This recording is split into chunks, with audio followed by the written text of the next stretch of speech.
راځي. دویمه دا وظیفه شوله چې په کم کور کې د جناتو اثر یا په کم مریض باندې نو داسې به وکړي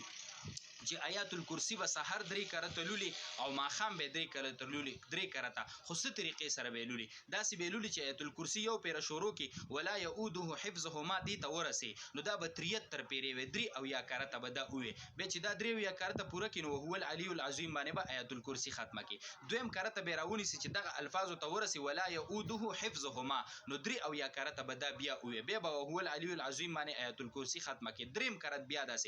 داسې بسارمو کې داسې به ماښاممو کې که مریض دی مریض به په دم کې که مریض نه دی هغه مکان دی په هغه مکان کې به ولولي خو په داسې انداز به لولي چې ښکارې لولي په جهر لولي چې د اواز ته اوریدل شي په هغه مکان کې. دا عمل به تر 2 ورځو پورې جاری وساتي ان شاء الله العزیز چې په کم کور کې په کومه کمره کې په کومه حجره کې د جناتو غلط اثر دی خلک تنګي یری خلکو له تکلیف ورکوي نو هغه تمام اثرات به الله د دې وظیفې د خاطره سکی الله به ختم کی په یقین سره وای او دا ډیره بهترین او مجربه نسخه ده د الله په خصوصي فضل سره به دا اثرات چې کوم دی دا به شي دا به ختم شو. زما عزتمندو ډیرو خلکو رابطې کړي ډیر خلک د دې مریضان دي ډیرو خلکو ته دا تکلیف دی په دې کې به شومتیا نه کوي دغه غلطو کوړګرو تعویزګرو د غلطو عاملانو نه دا زنانه مرامنې کوي او دا نارینه مرامنې کوي او دا وظایف چې څنګه تاسو ته تکلیف دی نو په دې کې شومتیا مه کوئ دا خلکو ته ورسوئ چې دا وظایف د خلک خپل کی نو د دې په برکت به د دوی د مرضونه او دا تکالیف به دا الله ختم کی.